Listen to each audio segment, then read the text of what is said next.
नमस्कार, मैं हूं अभिनव चतुर्वेदी और आज हम लेके आए हैं एक बहुत इंटरेस्टिंग श्रृंखला जिसका नाम है अभिनव भारत टुवर्ड्स न्यू आत्मनिर्भर इंडिया।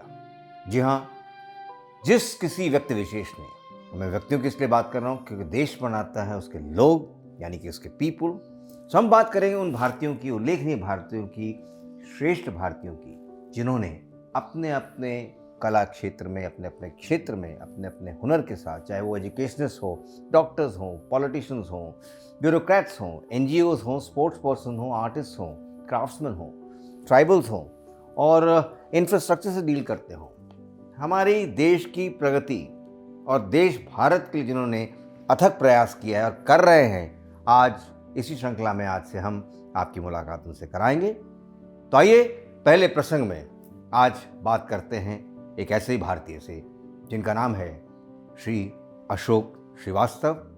आप अध्यक्ष हैं नवरत्न फाउंडेशंस के। अशोक जी, स्वागत है आपका। मैं आपके बारे में थोड़ा सा कुछ कहना चाहूँगा, हमारे दर्शकों को बता दें। He is a very humble person and इन्होंने अपनी corporate life, which is a very खुशी कॉर्पोरेट लाइफ लीड करने के बाद समाज सेवा का बीड़ा उठाया। A very electrifying, charismatic and a very dynamic personality, very charming personality with a rock solid determination towards his work, married to his work and a person who has a never say die kind of an attitude. अपने आप को अपने काम में सरोबार रखते हैं और एक फिलंथ्रॉपिस्ट हैं, एक सोशल थॉट लीडर हैं, very noble soul, very kind gentleman. He's touched many lives. अपने से आगे होकर काम करना भारत देश की प्रगति के लिए ये नवरत्न फाउंडेशंस का सिलसिला चला है। He is a member of many of the social organisations pan India. अगर मैं इनका इंट्रोडक्शन लंबा करता जाऊंगा तो बहुत लंबा होता जाएगा। अशोक भाई, आपका एक प्रोग्राम हम देखते हैं जी, अशोक श्रीवास्तव सेज, दो he is not said anything yet.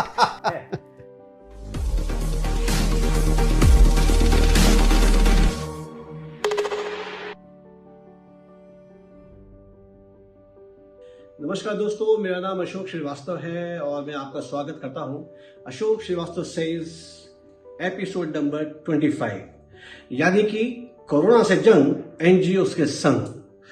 धीमे धीमे करते करते देखिए हम लोग 25वें एपिसोड में आज आ गए हैं और जैसे जैसे धीमे धीमे समय बढ़ रहा है, लॉकडाउन खत्म हो रहा है, वैसे ही कोरोना का जो असर है और बढ़ता जा रहा है। So finally Ashok Srivastava says. Yeah. So what we've heard is that इनका एक बहुत बेहतरीन प्रोग्राम है यूट्यूब चैनल पर, उसके बारे में थोड़ा सा बताएं, फिर मैं चलूँगा मास्क के ऊपर। बात असल अभिनव जी ये हुई कि उस समय कहीं भी इंफॉर्मेशन जा नहीं रही थी और ये नहीं मालूम पड़ रहा था कौन कौन सी संस्थाएं नोएडा के अंदर बहुत काम कर रही हैं, और अखबार भी जो थे, जो 35-36 पेज के अखबार घट करके वो 8 पेज के हो गए थे, क्योंकि उनके पास सूचना नहीं पहुंच रही थी, रिपोर्टर्स बाहर नहीं जा रहे थे। तो मुझे कहीं ना कहीं ये लगे जो मेरी फेलो एनजीओस काम कर रही हैं उनके बारे में किसी को मालूम नहीं पड़ रहा है। तो हमारा ये था कि सोशल मीडिया रीच हमारा बड़ा अच्छा है और खासकर हम उस पर काफ़ी काम किया है। तो हमने कहा क्यों ना हम जैसे काम कर रहे हैं तो जो हमारी फेलो एनजीओस काम कर रही हैं उनके बारे में बताया जाए। तो हम लोगों ने एक निकाला अशोक श्रीवास्तव सेज, और हम हर रोज़ 2 एनजीओस के बारे में बताते थे कि उन्होंने पेंडेमिक में कितना काम किया है, उनके अथॉरिटीज़ कौन है, कौन साथ में काम कर रहा है। तो इससे ये फ़ायदा हुआ कि पूरे नोएडा में ये मालूम पड़ा कि 1 नहीं 2 नहीं बल्कि कम से कम 100 से ज़्यादा एनजीओस काम कर रही थी। तब आप देख रहे हैं कि अपना एनजीओ होते हुए भी दूसरे एनजीओस के बारे में सोचना और उनका प्रचार प्रसार भी करना। अब ये कहते हैं कि मैं बहुत सादा आदमी हूँ। आपकी बात सुनकर मुझे ये महात्मा गांधी जी की उस स्टेटमेंट का, उस स्लोगन की याद आ रही है कि be the change which you wish to see in the world. और माननीय प्रधानमंत्री श्री नरेंद्र मोदी जी का जो आह्वान है आत्मनिर्भर भारत की तरफ और वोकल फॉर लोकल की तरफ, तो क्या आपकी ऑर्गेनाइजेशन और आप स्वयं इस फ्लैगशिप अपने प्रोग्राम से उस पर प्रयास कर रहे हैं? इस पर हम लोग 100% प्रयास कर रहे हैं, क्योंकि बचपन में हम लोग एक प्रार्थना करते थे दूसरों की जय से पहले खुद पे जय करें, हमको मन की शक्ति देना विजय करे। तो आप समझिए कि महात्मा गांधी ने भी शायद उसी से प्रेरित होकर कहा है कि बी द चेंज, और हमारा संस्था का मोटो भी यही है। और या अगर कहें से हमारा जो वाक्य है जिसको कहते हैं कि मोटो ही बोल लीजिए, या उसके जो वाक्य बोलते हैं कि जो हमारा अंडरलाइन यही है कि be the change whatever you want to be, है ना। और जहाँ तक नरेंद्र मोदी जी की बात है, मैं इसमें कोई शक नहीं कि नरेंद्र मोदी जी ने खोज करी है, आविष्कार नहीं किया। आविष्कार क्यों नहीं किया? क्योंकि जो उन्होंने बातें कह रहे हैं ये हमारी ज़िंदगी में पहले से चल रही थी, लेकिन कहीं छुपी हुई थी, उस पर कहीं मिट्टी पड़ी हुई थी, गर्द थी, जो कि आदरणीय नरेंद्र मोदी जी ने हमको हिला करके बताया। So, sir, in the COVID situation, in the lockdown period, which is the greatest pandemic in the history of our lives, which we've seen, my first question to you is that what has Ashok Srivastava and Navratan Foundations done significantly in this darkest times of history of ours, sir? Thank you, Abhinav, for inviting me for such a, I must use the word elegant interview, because I am not of that caliber, whatever you have told about me. लेकिन जितना कहा है बहुत ज़्यादा कहा है। और चलिए, लेकिन जो बात आपने कोविड की कही है कि कोविड अनडाउटली ऐसा पेंडेमिक है जिसके बारे में हम जितना बात करें तो कम ही है, और इसको हम लोगों ने भुगता है, इतना भुगता है कि अब हमें समझ में आ रही है कि क्या चीज़ है ये। जहाँ तक नवरत्न फाउंडेशंस की बात है, नवरत्न फाउंडेशन ने बहुत काम किया है। अशोक श्रीवास्तव ने नवरत्न फाउंडेशन में काम किया है। हाँ, अगर मैं ये बोलूँ मैंने किया तो ये गलत बात है। तो मैं आपको फाउंडर ना कहते हुए कार्यकर्ता कहूँ तो सही? कार्यकर्ता मेरे लिए बहुत उचित शब्द है, मतलब उसमें कोई अतिशोक्ति भी नहीं होगी कहने में। और कोविड के अंदर जो हम लोगों ने देखा कि समाज का जो सबसे पिछड़ा व्यक्तित्व है या जो वर्ग है, जिसे हम लोग बोलते हैं डेली वेजर्स, जो रोज़ बेचारा कमाता है, रोज़ खाता है, तो उसके लिए समस्या धीमे धीमे नहीं आई बल्कि एकदम से आई, क्योंकि सारी चीज़ें स्टैंड स्टिल हो गई थी, सब बंद हो गया। ना उसको खाने के पास उसके पास कोई साधन था, ना उसके पैसा कमाने का साधन था, कहीं जा सकता नहीं था, क्योंकि गवर्नमेंट का आप जानते हैं कि बिल्कुल लॉकडाउन इतना ज़बरदस्त था कि हम भी घर से बाहर निकलने में पॉसिबल नहीं था। तो हमारी टीम ने यही सोचा कि कुछ करना चाहिए। तो ये सोचते हुए फिर हम लोगों ने उसको शुरुआत की। और सबसे पहले जो आदमी को ज़रूरत क्या होती है, वो खाने की होती है। हवा भी मिल रही है, पानी भी मिल रहा है, लेकिन पेट नहीं भर रहा। तो पेट भरने के लिए चाहिए, उसके पास साधन नहीं है, उसके पास आग जलाने के लिए साधन नहीं है, उसके पास पैसा नहीं है खरीदने के लिए, उसका कुछ है नहीं, तो क्या करें। तो ये सोचते हुए फिर हम लोगों ने कहा भी कुछ इंतजाम करना चाहिए। तो इसमें हमारे जो कोऑर्डिनेटर हैं कर्नल अमिताभ अमित, हमने उनको सजेस्ट किया, तो उन्होंने फिर शुरुआत की, फिर पूरी टीम लग गई। उसमें सबसे बड़ी समस्या ये थी खाने की। तो हम लोगों ने ये सोचा कि अगर हम लोग उनको खाना बना के देते हैं, और उसमें समस्या क्या आएगी कि एक तो सरकार कह रही है कि कोई घर से बाहर निकले नहीं, और दूसरी तो हम ये कर दें कि खाना खाने के लिए आप बाहर आइए। तो हमने सोचा क्यों ना ऐसा किया जाए कि इनको घर में रहें, वहीं खाना मिले, अपने आप बनाएं खाएं, ऐसा करें। तो इसलिए हम लोगों ने एक पैकेट बनाया 7 से 10 दिन का। उसमें हमने कि ये प्रिज्यूम किया कि एक फैमिली में 4 लोग हैं, तो उसके हिसाब से जैसे 5 किलो आटा, 3 किलो चावल, दाल वाल करके 11-12 आइटम्स को हम लोगों ने जोड़ा, और वो हम लोगों ने देना शुरू किया। तो पूरे हमने करीब उसको 2 महीने से ऊपर चलाया। कितनी फैमिलीज है? 7,000 फैमिलीज। 7,000 फैमिलीज को हमने कवर किया। और इसके संग संग जब 2 महीने के बाद एक नया सेगमेंट खड़ा हुआ, मालूम पड़ा कि जैसे सेल्समैन थे, जैसे अपने कई जगह के म्यूजिशियंस हैं, बेचारों का जो रोज़ कमाते थे, उनके पास अब पैसे नहीं बचे थे। तो वो कह तो पा नहीं रहे थे ना कि भाई हमें कुछ चाहिए, क्योंकि एक गरीब आदमी तो फिर भी कह देगा साहब हमें कुछ खाने को दो, लेकिन इस वर्ग का आदमी कुछ कह नहीं पाता है। उसको लगता है कि मैं क्या जाऊँ, उसको अपनी इज्जत प्यारी होती है, वो सोचता है कहीं ना कहीं स्वाभिमान सबसे बड़ी बात है वो थी। तो वो देखते हुए फिर हम लोगों ने उनसे बात की, और उन्होंने बोला साहब ऐसा है कि आप हमको तो कैश कर दे तो हम अपने आप देख लेंगे। तो फिर हमने कहा भी कैश दे ना दें, लेकिन देन वी डिसाइडेड, हमारी पूरी टीम ने, जो हमारी कमेटी थी जिसमें काफ़ी हाई क्लास लेडीज़ थी, जो हाई क्लास से बोल रहा हूँ कि वो जैसे मेजर जनरल साहब की वाइफ थी, कोई लेफ्टिनेंट गवर्नर रह चुकी उनकी वाइफ थी।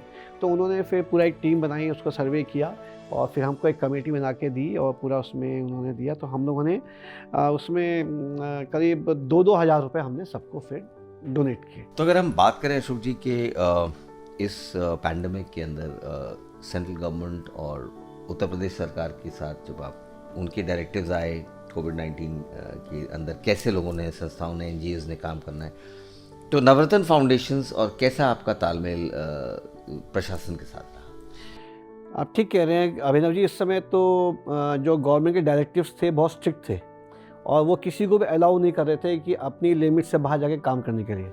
इसमें फिर हम लोगों ने क्या किया कि हम जब भी कभी कहीं जाते थे, कुछ भी हम जैसे डिस्ट्रीब्यूशन करना है, तो वहाँ पे बाकायदा पूरी हम लोग एक लिस्ट बनाया करते थे किसको देना है।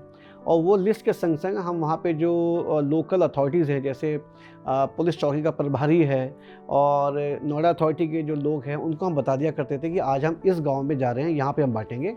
क्योंकि वहाँ पे सबसे बड़ी समस्या ये थी कि अगर वो हमारे साथ नहीं होते तो लूट-पाट का भी खतरा बढ़ जाता था। क्योंकि एकदम से भीड़ आती थी, एकदम से, और आके यही बोलती थी कि हमारे पास खाने को नहीं है, ये है नहीं है, वो नहीं है, फलाना नहीं है, जो भी उनका था। तो हमें कहीं न कहीं अपने को भी एक बैलेंस करना पड़ता था और अपने जो रिलेशंस हैं नोएडा अथॉरिटी के संग, लोकल प्रशासन, क्योंकि नोएडा में सबसे बड़ी समस्या क्या है, यहाँ पे 3 हैं। एक तो यहाँ पे पुलिस है, फिर लोकल एडमिनिस्ट्रेशन जो डीएम के अंडर है, और नोएडा अथॉरिटी है। तो तीनों के संग सामंजस्य रख के काम करना पड़ता था और हमें भी डर लगता था कि ऐसा ना हो कि कहीं हम पे ही ये कुछ एक्शन लगा दें, हम पे ही केस ठोक दें। क्योंकि कहने को हम एनजीओ वाले हैं, लेकिन हम उनके लिए एक आम आदमी थे जो कि काम कर रहा है। और उनको सबसे बड़ी समस्या ये थी कि कल को सेंट्रल गवर्नमेंट ये पूछ सकती थी कि जब कोरोना के लिए मना किया गया कि भीड़ इकट्ठी नहीं होगी, तो एनजीओ ने भीड़ इकट्ठी कैसे करी, ये बड़ा क्वेश्चन था। अशोक जी, अब आज चलते हैं। ये मास्क बड़े सुंदर हैं और बहुत ही सॉफ्ट कपड़ों से बने हुए हैं, एंड ये इसके पीछे क्या कहानी है? बात because they are very comfortable, if I can see, you know, बहुत अच्छा लग रहा है देखने में भी, आई एम श्योर, और फील भी इसका बहुत लाइट है। क्या कहानी है इसकी? इसकी कहानी ये है कि हमारे सिलाई सेंटर चलते हैं जहाँ पे हम लोग महिलाओं को प्रशिक्षण देते हैं, इसका क्या कहते हैं, टेलरिंग का। और पूरे गौतम बुद्ध नगर में 32 सिलाई सेंटर हमारे चल रहे हैं, लेकिन उसमें से अधिकांश बंद हैं। फिर ये हुआ था कि मास्क पहनना बहुत ज़रूरी है, मास्क तो पहनना चाहिए। सर्जिकल मास्क का जो हम लोगों ने देखा तो उसमें ये था कि भाई वो महंगे भी थोड़े पड़ रहे थे और ये था कि वो वॉशेबल नहीं थे। तो हमारे भी कई साथी लोग हैं, doctor Ajit Saxena Apollo hospital में हैं, तो उन्होंने हमें सजेस्ट किया कि आप मास्क बनाते हैं। फिर हम लोगों ने मास्क का शुरू किया, तो हमारे 2 सिलाई सेंटर हमने खोले। तो वहाँ पे कुछ लेडीज़ आईं, उन्होंने ये बोला कि भैया हमें कुछ काम दे दो, कुछ हम लोगों का पैसा नहीं है, क्या करें हम लोग। तो सोचा कि क्या काम दिया जाए, हमारे पास भी कोई काम नहीं था, कपड़े को सिलवाने आ नहीं रहा था। फिर एक क्लिक हुआ कि क्यों ना कपड़ा ले करके लोगों से कपड़ा मांगा जाए और सिलवाया जाए और उसको फिर फ्री ऑफ कॉस्ट बांटा जाए, क्योंकि गरीब लोग भी मास्क जो थे वो अच्छे नहीं ले पा रहे थे। और हमने देखा कि मास्क उठा के फेंक दिया करते थे। आप जितना मास्क फेंकेंगे कचरा उतना होगा, उतना पेंडेमिक का खर्चा बढ़ेगा। तो पेंडेमिक को भी रोकने का बहुत ज़रूरी था, सोच करके फिर हम लोगों ने मास्क शुरू किया। और आपको मैं बता दूं कि अभी तक हम लोगों ने करीब 30,000 मास्क बांट चुके हैं हम लोग। 30,000 मास्क। और इसमें हमको इजराइल एम्बेसी ने बहुत बड़ा योगदान भी दिया है। इजराइल एम्बेसी जी, उन्होंने हमारे मास्क को देखा, जैसे आपको पसंद आया, बाकायदा कई 12 एनजीओज में से उन्होंने हमको सिलेक्ट किया। इजराइल एम्बेसी ने, जी। बहुत बहुत बधाई हो आपको। मुझको एक बात बताइए अशोक जी, क्या इस मास्क से कहीं महिलाओं को एम्प्लॉयमेंट मिला, उनको पैसे मिले उससे? अब मैं शुरुआत तो इसीलिए की गई थी अभिनव जी, शुरुआत तो इसीलिए की गई थी। और आज अगर आप समझिए कि 30,000 मास्क हमने बनाए हैं, अगर हमने हर एक महिला को 3 से 5 रुपए के बीच में पर पीस दिया है, और करीब आप समझ लीजिए 20 महिलाएं, तो आप समझ सकते हैं कितनी अच्छी इनकम उनकी हुई है। आपका जो फ्लैगशिप प्रोजेक्ट है, अगर मैं बात करूं उम्मीद के बारे में, मुझे कहना चाहता हूं। उम्मीद जो शिक्षित महिला और उन्नत राष्ट्र की बात करता है, क्या है ये उम्मीद? ऐसा है कि हमारे जो सिलाई सेंटर चलते हैं उसमें महिलाएं जो शिक्षित होने आती हैं, उसमें से 90% महिलाएं जो प्रवासी हैं, प्रवासी मतलब वो यहाँ लोकल नहीं हैं, और उसमें से अधिकतर महिलाओं को हमने देखा कि वो पढ़ी लिखी नहीं होती है। तो फिर ये था कि उनको समझाना थोड़ा मुश्किल होता था। फिर हमने ये देखा कि नोएडा एक ऐसा शहर है कि जो अल्ट्रा मॉडर्न है। उस अल्ट्रा मॉडर्न शहर के अंदर कि अगर महिलाओं का बहुत बड़ा वर्ग अगर अशिक्षित रहेगा तो उससे बड़ा बदनुमा दाग नोएडा पे कोई नहीं हो सकता। हम शिक्षा की बात कर रहे हैं, बच्चों को शिक्षित कर रहे हैं, लेकिन जो महिलाएं शिक्षित नहीं होंगी तो कैसे काम चलेगा। और हमारा एक ये मानना है कि महिलाएं अगर शिक्षित हों और स्वावलंबन की ओर बढ़ें तो उनकी सोच इतनी व्यापक होती है कि वो समाज को बदल सकती है। तब हम लोगों ने कहा एक उम्मीद रखी जाए और महिलाओं को पढ़ाया जाए। फिर हम लोगों ने इसे स्कूल खोला और इसमें ये दिया कि शिक्षित महिला उन्नत राष्ट्र। अगर महिला शिक्षित होगी तो राष्ट्र अपने आप ही उन्नति करेगा। तो इसमें अभी तक हम लोगों ने नोएडा और आसपास क्षेत्र में 10 जगह पे ये सेंटर खोले हुए हैं, जहाँ पे रोज़ाना हम 2 घंटे की क्लासेस लेती हैं। और हम इसमें कभी ये नहीं देखते कि कौन है, कौन सी महिला कहाँ से आ रही है, कितनी एज है। हमने ये माना कि चाहे अगर 80 साल की होगी तो भी पढ़ाएंगे। और आपको बता दूं अभिनव जी, हमारे यहाँ 16 साल से लेकर के और 82 साल तक ये महिला पढ़ती है। नवरत्न ज्ञान पीठ के बारे में हम कुछ जानना चाहेंगे आपसे कि वो कितना संजीदा सब्जेक्ट है। अभिनव जी, ये मेरे दिल के बहुत नज़दीक है। ये वो उन बच्चों के लिए है कि जिन बच्चों के माँ बाप आर्थिक रूप से इतने पिछड़े हुए हैं, कमज़ोर हैं। कोई ठेली वाला है, कोई रिक्शे वाला है। और जब ये सुबह लोग चले जाते हैं ना काम पे, तो इनके बच्चे जो है मारे मारे फिरते हैं, क्योंकि कोई क्रच में तो भेज सकते नहीं लोग। तो ये अपना घर बंद किया, बच्चों को दूसरे बच्चों के साथ छोड़ जाते थे। तो ये हम लोगों ने महसूस किया और सेक्टर 8 के स्लम एरिया के अंदर हमने बच्चों की जो हालत देखी, तो वहाँ पे हमारे श्री रमाकांत सिंह हैं, जिनका विकलांग ज्ञान मंदिर स्कूल चलता था। तो हमने उनसे बात किया। उन्होंने बोला कि स्कूल तो मैं चला नहीं पा रहा हूँ, तो इसको आप देख लीजिए। तो हम लोगों ने इसको फिर स्कूल को अडॉप्ट किया, आसपास के बच्चों को इकट्ठा किया और उनको टोटली फ्री एजुकेशन का किया हमने। अभी इस समय करीब 125 बच्चे हमारे पास एनरोल्ड हैं और पिछले 7 साल से हमारा इसमें हम कर रहे हैं। इसलिए इसका नाम दिया हमने नवरत्न ज्ञान पीठ। और ईश्वर का आशीर्वाद है कि सपोर्ट करने वाले बहुत लोग हैं, वो करते हैं। चलिए, ये भी बहुत बधाई की चीज़ है, बहुत विश्वास की चीज़ है। मैं आपकी बातें सुन रहा हूँ तो मुझे कुछ एक चीज़ समझ में आ रही है धीरे धीरे कि आपने उनको शिक्षित किया, साक्षर किया। 16 से 82 साल के बीच का मामला है महिलाओं का। तो क्या उनकी आइडेंटिटी, उनका अस्तित्व, जो आपका एक फ्लैगशिप प्रोग्राम और भी, क्या वो निखर कर आगे आया और वो क्या है? अभिनव भाई, इसमें सबसे बड़ी बात क्या है कि हमें ये समझना पड़ेगा कि जो महिलाएं हैं, मैंने 2 बातें आपको पहले कही थी। एक तो उनकी जो साक्षरता होती है और जब वो आर्थिक रूप से स्वावलंबन की ओर बढ़ती हैं तो उनकी सोच व्यापक होती है और उनकी पहचान में अपने आप ही इतना ज़बरदस्त बदलाव आता है, हम खुद भी हैरान हो जाते हैं। अभी तक हम लोगों ने अस्तित्व प्रोजेक्ट के अंदर जो 32 सिलाई सेंटर खोले हैं, उसमें 9000 से ज़्यादा महिलाओं को हम लोगों ने प्रशिक्षित किया है। और आज उसमें से करीब 50% से ज़्यादा महिलाएं करीब समझिए कि 6000 रुपये से लेकर के और कई महिलाएं 30-35 हज़ार रुपये महीना कमा रही हैं। और ये कैसे हुआ? क्योंकि सिलाई सीखी, कढ़ाई सीखी और काम कर रही हैं। तो ये जो अस्तित्व जब उनका अपने आप ही निखर करके आता है ना, इसलिए प्रोजेक्ट का नाम रखा अस्तित्व। और हमारा यही प्रयास है कि अस्तित्व के अंदर उसमें एक उसका एनहेंसमेंट हो, बढ़े, आगे बढ़ के काम करें। और इसमें नवरत्न ने काफ़ी काम किया है। जी हाँ, इनफैक्ट ये भी हमारे सामने एक कपड़े का थैला है, which says I support Navratna foundations. और आपकी बात सुनकर I take the pledge that I will also support Navratna foundation from our organization point of view. From today it's a public pledge and also Ashok ji, अब चलते हैं दूसरे आयाम की तरफ। मेरे हाथ में एक बहुत सुंदर पुस्तक है, it's a very beautiful book, Plantable Notepad. Now this is out of a recycled paper, I presume. Exactly. और यहाँ पीछे इसके लिखा है This is how you plant your notebook. बहुत अच्छा स्टेटमेंट है। And it says cut out the notepad cover and soak it in water for 3 or 4 days as it sprouts. Cut out the sprouted paper with soil and keep giving water and sunlight. Watch it grow into a plant. Recycling का एक process, पर्यावरण से नवरत्न foundation का क्या संबंध है? दिख रहा है साफ साफ। बहुत गहरा, इतना गहरा कि मेरे ख्याल से हमारी शुरुआत ही वहीं से हुई है। हम लोगों ने इस शहर में 3 चीज़ों को बहुत महसूस किया है। जब हम यहाँ आए थे 31 साल पहले, तो बेशक ये यहाँ खेती बाड़ी काफ़ी होती थी, तब यहाँ शहर बसा नहीं था। लेकिन एक बात हम महसूस करते थे कि यहाँ पानी की समस्या थी और दूसरा यहाँ पे पेड़ पौधे बिल्कुल नहीं थे, बहुत कम था। ग्रीनरी थी लेकिन इतनी नहीं थी ग्रीनरी। तो हम लोगों ने तब इस बात को निर्णय लिया कि क्यों ना हम लोग इसको प्लांटेशन की तरफ बढ़ें, सैपलिंग करें। तो वो हम लोग प्रयास किया। और सबसे बड़ी बात थी, पानी जो यहाँ का इतना बढ़िया नहीं था, तो ये था कि भाई जो अच्छा पानी आ रहा है वो जाया नहीं होनी चाहिए। तो उसके लिए नवरत्न ने काफ़ी आगे बढ़ के काम किया, क्योंकि ये नवरत्न का उदय जो है 2002 में हुआ था। तब तक हमें इस शहर में आए हुए 12 साल हो चुके थे। तो 12 साल में जो हम लोगों ने सहन किया, जो भुगता मैं अगर शब्द इस्तेमाल करूं, जो हम लोगों ने सफ़र किया, उसको देखते हुए किया। और तीसरा शब्द था प्लास्टिक, जो वन टाइम, जी, तो वन टाइम प्लास्टिक है। तो जहाँ हम लोगों ने हर साल प्लांटेशन का काम, काफ़ी ड्राइव हम लोग करते हैं, लोगों को जाके देते हैं, बल्कि हम लोग खरीद करके सैंपल्स देते हैं कि भाई आप सैपलिंग करिए, आप जाइए लगाइए ताकि हो।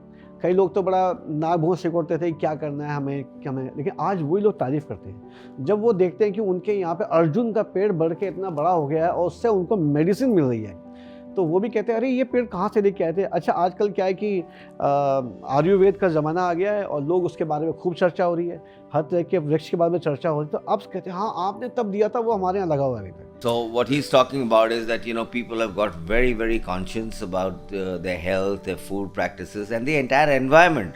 And the country is really जो स्वच्छ भारत की बात भी माननीय प्रधानमंत्री ने की है, एक तरह से जागरूकता है। हम लोगों ने प्लास्टिक के अंदर एक नारा दिया था कि प्लास्टिक हटाओ गाय बचाओ, प्लास्टिक हटाओ गाय बचाओ। और इस पे हम लोगों ने गवर्नमेंट इंटर कॉलेज के बच्चों को इकट्ठा किया 2011-12 के अंदर, और एक नुक्कड़ नाटक तैयार किया। और पूरे नोएडा के एक एक सेक्टर में और एक एक गांव के अंदर पार्कों में जाकर के बच्चों ने 125 से ज़्यादा इसके शोज किए। 125 से ज़्यादा शोज किए, स्ट्रीट प्ले, नुक्कड़ नाटक, लोगों को जागरूक करने के लिए। पानी की अगर बात करें, ग्राउंड वाटर की जो टेबल्स हैं वो नीचे जा रही हैं, जल स्तर नीचे जा रहा है। तो what is your take personally and the foundation's take on save water? इसमें मैं एक पर्सनल बात कहना चाहता हूँ। हमारे घर में जब हमने नया घर बनाया था सेक्टर 52 में, तो हमने उसकी बोरिंग कराई थी, और बोरिंग करा के हम पानी उसमें से निकाला करते थे। मेरी बेटी एमिटी स्कूल में पढ़ती थी और उसको, हमें नहीं पता कि उसके अंदर क्या बात थी, लेकिन 4-5 साल बाद हमारी बोरिंग जो थी वो सूख गई, और सूखने के बाद फिर हम लोगों ने दोबारा री बोरिंग के लिए बात किया। मेरी बेटी तब तक 11th क्लास में आ गई थी, उसको मालूम पड़ा कि हम री बोरिंग के लिए जा रहे हैं, तो शी फुट डाउन, बोले पापा हमारे घर में अब बोरिंग नहीं होगी। तो मैंने कहा क्या बात हो गई बेटा, बोरिंग तो पानी की ज़रूरत है, यहाँ तो पानी में पता बड़ा इरेगुलर आता है। बोली नहीं पापा, अब हमारे घर में बोरिंग नहीं होगी, और अगर आपने बोरिंग की तो मैं आपसे बात नहीं करूँगी, क्योंकि आप लोग पानी को बहुत वेस्ट करते हैं। बच्ची कह रही है कि पानी को वेस्ट करते हैं। तो मुझे ध्यान आया कि हमारे यहाँ, मैं भी आज सुबह डांट खा के आया थी बात। घर में जैसे किसी की गाड़ी धोनी है तो ऑन कर दिया, कुछ करना तो ऑन कर दिया, माली आ रहा तो ऑन कर दिया। बोले नहीं आप ऐसा करिए, एक एक्स्ट्रा वाटर टैंक ऊपर लगाइए घर के ऊपर, वहाँ से लीजिए, अब इसमें घर में नहीं होगा। तो आप समझिए पिछले 13 साल से हमारे यहाँ रीबोरिंग नहीं हुई है, और हम लोगों ने अब बढ़िया चल रहा है, क्योंकि बच्चों ने हमें सिखाया कि पानी को कैसे सेव करना है। इसी प्रकार से हमारे घर में जनरेटर था, उसने जनरेटर बिकवा दिया हमारा। अच्छा, कहते हैं आप पॉल्यूशन बहुत करते हैं। तो बहुत अच्छी बात है कि बच्चे भी जागरूक हो रहे हैं। कड़ाके की सर्दी पड़ रही है, अच्छी खासी ठंड है इस बार दिल्ली में, एंड वो जो लोग सड़कों पे रहते हैं, जिनके पास लेसर मीन्स है, उनके लिए आप क्या कर रहे हैं? हम 2002 से लगातार इस पे काम कर रहे हैं। इस पे हमारा एक प्रोजेक्ट चलता है जिसका नाम है शीत कवच। शीत कवच, जी शीत कवच है, और इसमें मेरे ख्याल से नोएडा के अंदर सबसे पहले शुरुआत ही नवरत्न फाउंडेशन ने की थी। और हम लोगों ने घरों से लोगों को रिक्वेस्ट की थी कि जो आपके पास पुराने कपड़े हैं, जो आप नहीं पहन रहे हैं, दीजिए, क्योंकि तब यहाँ पे हम लोग देखा करते थे काफ़ी गरीब लोग अभी भी हैं, और स्लम काफ़ी ज़्यादा यहाँ पे बसे हुए। तो हम लोगों ने तब से बांटना शुरू किया। उसके साथ यहाँ के एक लीडिंग न्यूज़पेपर हिंदी के हैं वो आ गया है, उन्होंने उसका नाम अर्पण दिया, उसमें सबसे पहले फिर हम लोग जुड़े उनके संग, फिर काफ़ी काम किया। लेकिन हमने एक जो अलग से काम किया वो ये था कि गवर्नमेंट स्कूल और कुछ यहाँ पे NGOs के स्कूल हैं, वहाँ जो बच्चे पढ़ते हैं ना, तो वो सर्दियों में ज़्यादातर अपने स्कूल जा नहीं पाते, क्योंकि आजकल तो स्कूल बंद है, अभी तो बंद है, लेकिन यूनिफॉर्म स्वेटर्स उनके पास नहीं होते थे। तो हम लोगों ने 2004 से यूनिफॉर्म स्वेटर्स देने का काम शुरू किया और हम लोग खरीद के लाते थे, बिल्कुल नए स्वेटर देते हैं और हर साल हम 2000 से और 4000 के बीच में स्वेटर बांटते हैं। अभी तक हमें ध्यान है कि हम लोग कम से कम 60,000 से ज़्यादा स्वेटर हम लोग बांट चुके हैं। More than 60,000 sweaters. More than 60,000 sweaters also. जी, बिल्कुल नए स्वेटर्स, इसमें कोई हम लोग स्वेटर पहना हुआ नहीं बांटते। तो मैं अगर ये कहूँ कि आर्ट ऑफ गिविंग में आप महारत रखते हैं तो यह अतिशयोक्ति नहीं होगी। देखिए, अब हमने बहुत सारे आयाम छू लिए और मुझे पता चला है कि आप की म्यूज़िक में बहुत दिलचस्पी है। जी हाँ जी। और म्यूज़िकोलॉजी के अंदर रहते हुए आपके संस्थान ने जो काम किया है, ज्ञान की बात हो गई, म्यूज़िक के अंदर नवरत्न फाउंडेशन का क्या प्रयास रहा है और किस तरह से आप लोगों को संगीत में बांधते हैं? ये एक ज़िंदगी का बड़ा अहम पहलू है ये। आप जब पैदा होते हैं तब भी संगीत होता है, जब चले जाते हैं तब भी संगीत होता है, क्योंकि इसके बगैर आप नहीं रह सकते हैं। लेकिन हम लोगों को ये समझ में आया कि संगीत के संग जुड़ना चाहिए और वैसे भी मैं बचपन से बहुत ही क्रिएटिव रहा हूँ संगीत के क्षेत्र में।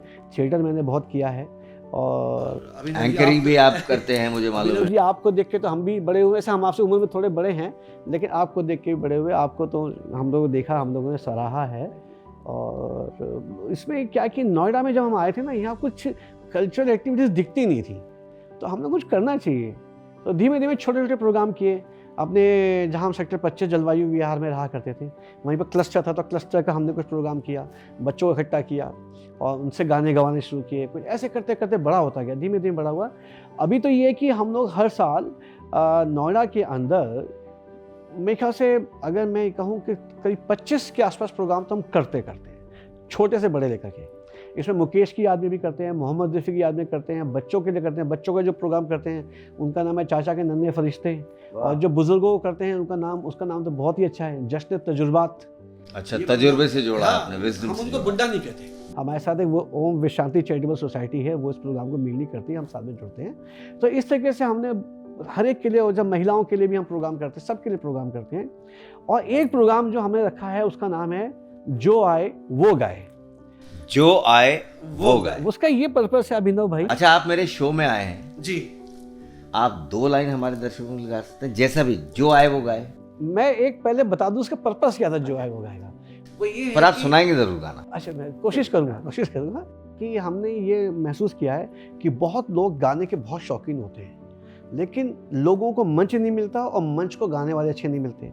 तो हमने एक बीच में हम लोग प्रकार से उनके लिए ब्रिज बनते हैं, एक मात हो गए, एक सूत्रधार जिसे कहते हैं ना, आप कहते हैं, वो हम लोगों ने भूमिका अपनाई है। और उसमें अब हम लोगों ने किया कि ओपन मंच होता है, साजिंदे बैठे होते हैं, साजिंदे मतलब म्यूजिशियंस होते हैं, साउंड सिस्टम होता है, खाने को हम भी देते हैं, पीने में मतलब चाय की बात कर रहा हूँ चाय सब हम लोग देते हैं। और फिर उनको कहते हैं आप आइए गाइए। जो पहले 30-35 लोग आते हैं उनसे हम लोग गाना गवाते हैं। लेकिन हाँ, इसमें कंडीशन ये होती है कि आपको गाना का मतलब शौक होना चाहिए। ये नहीं कि चलो आज गाने का मौका है मैं चले जाए, ऐसा नहीं है। और इसमें हो अभी तक हम लोग करीब 600 से ज़्यादा लोगों को गाना गवा चुके। 600 से ज़्यादा लोग गाने, तो 2 लाइन्स आप सुना दीजिए प्लीज़। ओके, मेरे बहुत ही प्रिय जो गायक रहे हैं उनका नाम किशोर कुमार है। और किशोर कुमार के गाने मेरे को बचपन से गाता हूँ, और वही गाना गा गा के थोड़ा सा शादी भी शायद वैसी हो गई थी। अच्छा, चलिए। वो है, धड़कनों ने सुनी एक सदा पाँव की, धड़कनों ने सुनी एक सदा पाँव की, और दिल पे लहराई आंचल की छाँव सी, और दिल पे लहराई आंचल की छाँव सी। ख्वाब हो तुम या कोई हकीकत, कौन हो तुम बतलाओ, ओहो देर से कितनी दूर खड़ी हो और करीब आ जाओ। क्या बात है। आपने जिक्र किया शादी का, तो सवाल पूछना चाहूँगा कि आपकी पत्नी श्री और आपकी फैमिली में लोग आपको सपोर्ट करते हैं इस काम में? अगर पत्नी सपोर्ट ना करे तो कोई भी पति समाज सेवा नहीं कर सकता। ये मेरा एक अटल वाक्य है। और मैं ये बोलता हूँ कि अगर पत्नी नहीं चाहे तो बेचारा पति घर से बाहर कुछ भी नहीं कर सकता। तो और ये बात बिल्कुल सही कही है।